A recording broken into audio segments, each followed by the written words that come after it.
You're watching Amador County's local television network, TSPN. And now, TSPN News with Tom Slivick. Comprehensive news because in today's world, you need more than just sound bites. TSPN, streaming on the World Wide Web, and now on demand at TSPNTV.com.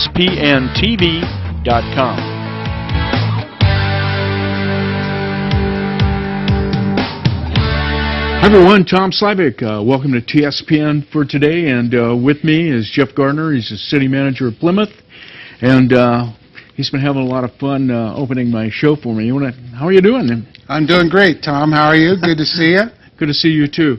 And we're going to be talking about Plymouth, and of course Plymouth's probably been in your mind last couple of weeks, what with a fair going on out there, and there was quite a little talk about the fire that was close to Plymouth, just right by Plymouth. So stay with us, and we'll be back, and we'll be talking with Jeff Gardner right after this break. You're watching Amador County's #1 news and sports leader, TSPN.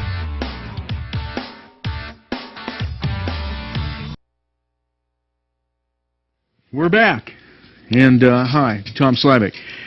City Manager Jeff Gardner. Tom, okay, we're going to be talking about Plymouth, and you know, you had some economic activity there a couple of weeks ago with a fair. Yeah, we did. Fair. It was annual fair weekend, and it was pretty good. We did have the fire. There was some smoke.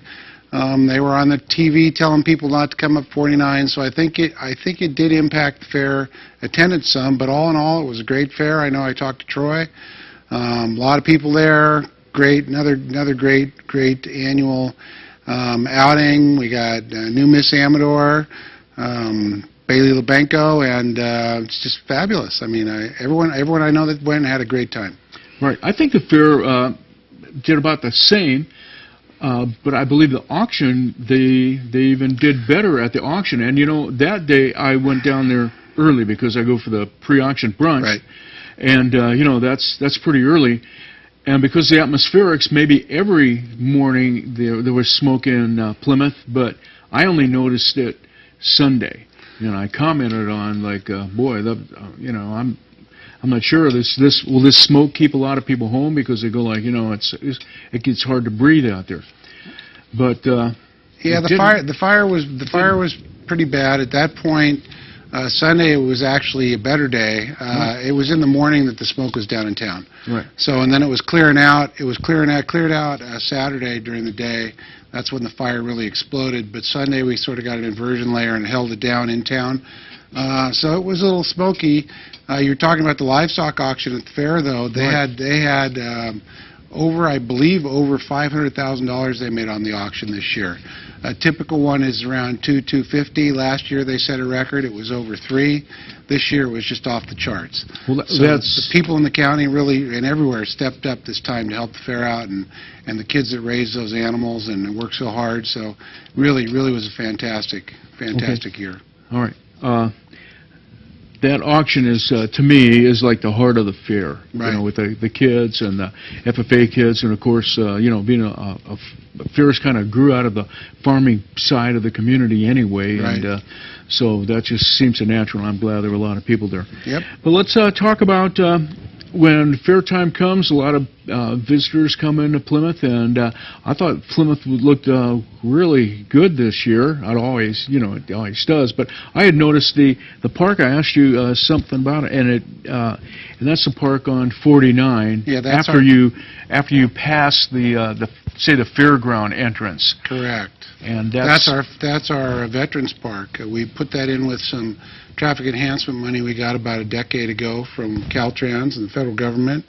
And we've been working hard on that park. We've got some volunteers out there. We had a woman, Betty Carrier, who used to do all the flowers out there. She's over 90 years old now, and she's kind of retired. So we got the guys out there doing it. We've got some beautiful picnic benches. It's a great place to go. There's tables. You can eat your lunch out there. Just sit out there. It's a great place to go and just spend some time. And a lot of people take advantage of that. Yeah, I think it looked good. Also, I had noticed that when I got to the end there, that there were some stop signs. Ah, yes. Since I was on here last, Caltrans popped in. They knew. I believe their safety committee has agreed that we do have a safety issue at that intersection now, and we're on fast track to get that intersection done in about a little over a year from now. It'll be started, and then it will take anywhere from 6 to 9 months to complete. Wow. But they came in. I forget exactly when it was, and they put the 2 stop signs on the highway there, which was a surprise as much to us as it was to certainly everyone that drives along the highway. And so for 2 weeks it was very tense. We didn't have any wrecks. The police were there the whole time. We got some flashing warning signs up there, and things kind of have worked out. Some people think that that's the end of the project at the intersection, but in fact it's just the beginning. We're looking forward to getting our traffic circle done and getting some good throughput on that intersection, especially during the busy times. But the stop signs have definitely helped for a while. Although I will say, if you're traveling on the main street in Plymouth, you might want to make sure that the people going down the highway are going to stop at their stop signs, because some people are still so conditioned to going through that intersection that they continue to run that stop sign by accident. Yeah, and even if not, sometimes people just don't even see them at all. And, right. So you're always wise to come up to a 4-way and wondering how that's going. But now it's like a 4-way stop. Agreed. All right, and turning down the street, once again, now if you turn left, then you're in downtown Plymouth. It's looking good. Yeah, we got some exciting stuff actually happening in Plymouth. For the first time in quite a while, we've got some new businesses going in. To the east of 49 on Main, where Main crosses 49 there, across from Marlene and Glenn's, in an old body shop, we have a brewery going in. And I was just in the building today. They're working. He's working to get some of his refrigeration apparatus in, I believe, this month, and he is going to get his packaging plant in next month. And he hopes to be brewing beer. Well, he'll be brewing it in September, October, but he hopes to be open by November 1st. Wow. So it's going to be called Amador Brewery. The young guy that owns it, his name is Will Pritchard. Apparently he's a very good beer maker. We hope that is true. And we're looking forward to him brewing up some beer and everyone coming over and enjoying that. On the other side of Main Street, Tracy and Mark Berkner, who own Taste Restaurant, are turning an old apartment building into a bed and breakfast, a boutique bed and breakfast, with the facade of the old-time buildings that were on Main Street at the time. It's going to have a courtyard. I think it's going to have 10 or 12 rooms in it. So they hope to have that open by next spring. That'll be nice. So we're looking forward to that. We have another out-of-town group that bought some property up around Fiddletown, I think 300 acres or something up there. They bought the Burke building across from what's going to be the B&B on Main Street that currently housed a hair salon, the library, and an insurance agency. They are going to redo that building and put some retail in there. So another exciting thing. I know Diane, who owns the Plymouth Hotel, has been working hard to build her business and would like to be able to get the hotel going. I know the bar and the restaurant are going. They've been doing a lot of business there. So all in all, things are picking up for Plymouth. Okay, so I guess what you're saying is the hotel is going to try to open up the rooms. I think that's what her plan is, yes. Okay. There are some issues with the building that she has to work on, and I know we have to have a meeting with her and the building inspector, and I think the fire guys, they have to go through and clear it all before she can start doing that. But we hope she gets that going, and the more rooms we can have in Plymouth, the better it is, because people come to town, they go to the wineries, they go to Taste, and then they leave usually because we don't have enough rooms to house anybody. The people that come to the wineries fill the Shenandoah Inn up pretty quick, and we only have one little bed and breakfast with 3 or 4 rooms at Plymouth House. So we're really lacking in that kind of thing. The people that come up to the trailer village obviously bring their RVs, so they're self-contained and they can handle it. And Chuck's got 280 spots there, and he's saying this is the best year ever for him, and apparently it's one of the best years in the history of the RV culture in general. So we're really excited that he's doing great business because it helps us. We get TOT tax from that, and it helps us do things around the city. So it's good. It's good for everyone, I think. Wow. So in a way, I guess it's I guess you could say it's somewhat surprising because we didn't know exactly how well the fair was going to be. I think this this year, with a lack of funds and the fairs look like it's going to be an awful hard time to get money back into the fairs from the state. And I'm not sure. I think going to the sponsored dinner and things like that, that we realize that our fair is one of the few that's still out there. But at the same time, it kind of makes you wonder, like, well, are people still coming to fairs? Are they, And obviously, the answer is yes. The answer is yes. Small town fairs are wildly popular, especially ours. And ours is a very special fair, and we have got tremendous support countywide for that fairgrounds over there, and it's very, very nice to see everybody step up to the plate. The businesses, the people, all the ranchers, the FFA, everyone that's involved in that fair is 100% behind keeping that thing going. And Troy Bauer is doing a great job over there. The Fair Board, the Fair Foundation, the second generation people, everybody's kicking in to make that thing work. Okay, we're going to take a break, then we'll be back. So stay with us right here on TSPN. You're watching Amador County's local television network, TSPN. We're back now. Hi, everyone. Tom Slivick, and we're back with City Manager Jeff Gardner from Plymouth. Okay, well, we were talking about, some of the development. There were still some more areas, and that was like, say, next to Marlene and Glenn's, there was a lot there. Yeah, there's a 17-acre parcel there. Okay. And Dave Helwig owns that property, and he would like to, he had optioned it to some developers who had planned a mixed-use development there, and he's taken the property back, and he would like to continue with that kind of theme on there. I think he's going to change the layout a little. He would first like to build a hotel, and we're really excited about that. He thinks there's a lot of demand for hotel rooms, obviously, and we know there is. And that's one of the first things out of people's mouths is there's no place to stay when you get to Plymouth. So he's trying to joint venture with a commercial developer, right, to bring something to that parcel. That would help also because there is a lot of tourism out to the wine country. It's quite the place. Almost all of the places on the weekends have music and things going on. The whole county's turning into quite a tourist attraction. Really, it's a process, and it's going to take. Back in the 70s, there was nothing in Napa County, and look at it now.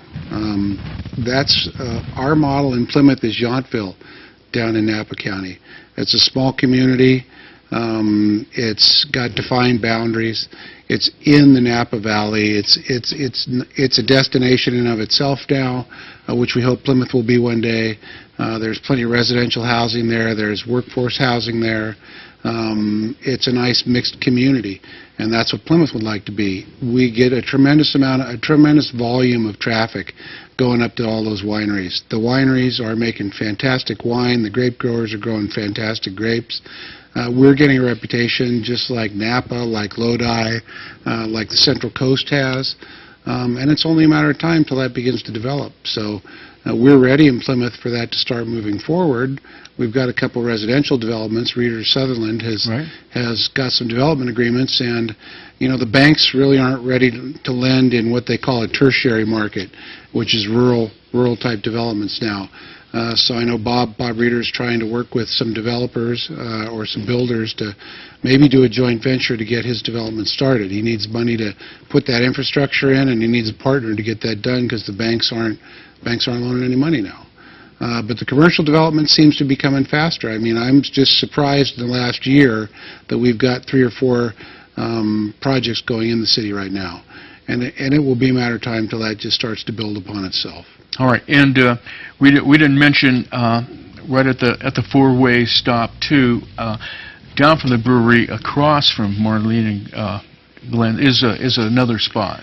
There is a vacant lot on the corner of 49 and Main, the northeast corner. I can tell you that a gentleman who owns the hotel in Sutter Creek is looking at purchasing that piece of property and possibly putting some type of retail space on there. So we're excited about it. We've already met with him. There is going to be access through the new traffic circle there onto that property that appears to be adequate for him. It's a pretty good-sized piece of property. He'd like to put a 5,000 to 10,000 square foot retail space on there, from what I understand. And we're going to do everything we can to help him make that come to fruition. Okay, you're there at the city council meetings. How does most of the population of Plymouth, how do they weigh in with this?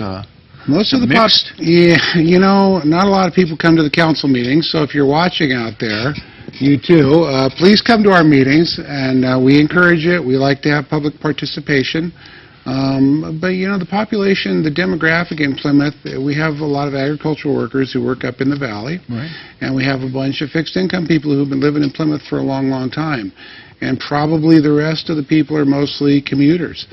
With children, we have a lot of children in Plymouth, so they're all busy, or they typically aren't your demographic that comes to our council meetings and weighs in on this kind of thing.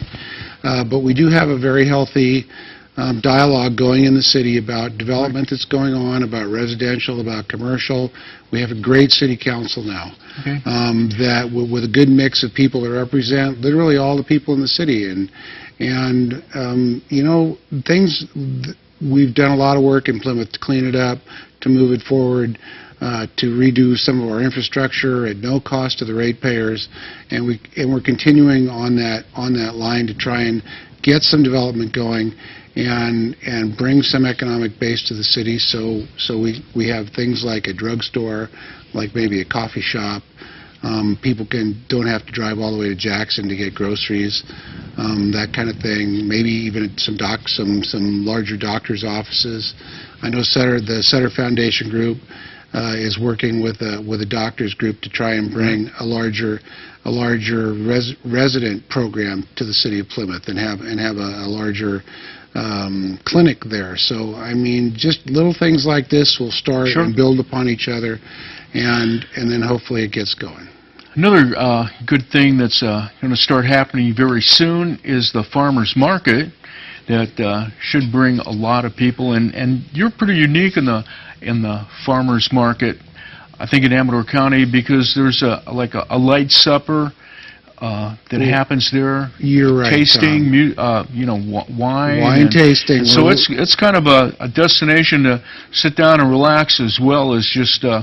It is, and the farmers market in Plymouth is really awesome. And first of all, I want to give a big shout out to the Plymouth Foothill Rotary Group, spearheaded by Austin Ford and Dave Logan and a whole bunch of other people. They have taken this thing over, and they have stepped it up, and they have raised our farmers market up to what we think is the best farmers market in the county, because we have a beautiful park you can come sit in. Right. We do have wine tasting. We do have a food truck or one of the local eateries fixing food there. We got great vendors coming. We're doing a lot of advertising this year. We're really trying to step it up and get more produce, more of everything. And it's just building on itself, and each year it gets a little better and a little better and a little better. And this year we anticipate it's going to be our best year ever. It is a little warm in July and August, or in August, but it goes all the way to the first week in September. So as that weather starts to cool off, it just is beautiful. We have live music out there every Thursday night. And the setting's great for the music, because you have the gazebo. Right. So it's old town. Very beautiful, very beautiful. It's a charming place to go. And even after that's over, if you want, you can go across the taste and have a glass of wine, and sure, grab a snack at the bar or eat dinner, or if you want, every second and fourth Thursday of the month, you can come over to Plymouth City Council meeting and enjoy that after the farmers market. But we really would encourage everyone to come out this year, see what we got. Okay. They're doing a tremendous job. The signage they've got, the banners this year, incredible. Okay, Jeff, if you would go to other people's city council meetings, I'm sure you could see that they don't have the whole town there either. Yeah. Okay. I'm sure they don't. There's a lot of people that usually feel that a lot's going right with them, and they with the towns, and you know, they understand that republic thing. Somebody went down's representing them, and they feel they're doing a good job. And you know, small town, you can always see that person at the store down on the street and say, "Hey, I'd like you to." So, right. You know that as well. That's how it goes. I mean, that's how it works in these small towns, and you know, hopefully we only have 976 people in Plymouth now. We hope to grow that in the next 25 years to maybe twice that population, enough to sustain a local community, local businesses. And I'm sure the involvement historically in Plymouth has always been high. And like you're saying, we're such a small town. If you don't see them at the store, they'll come to your house and talk to you. So there you go. We got a great group of council members and planning commissioners, and you know, everyone's involved in really looking forward to moving Plymouth ahead. Yeah, I would say probably everyone in Plymouth knows their neighbors. Right. All right. I agree. Okay, Jeff. Thanks for coming in. Thank you, sir. Appreciate give us an it. update, and thanks for watching TSPN. We'll see you again next time. Stay. You're watching Amador County's local television network, TSPN.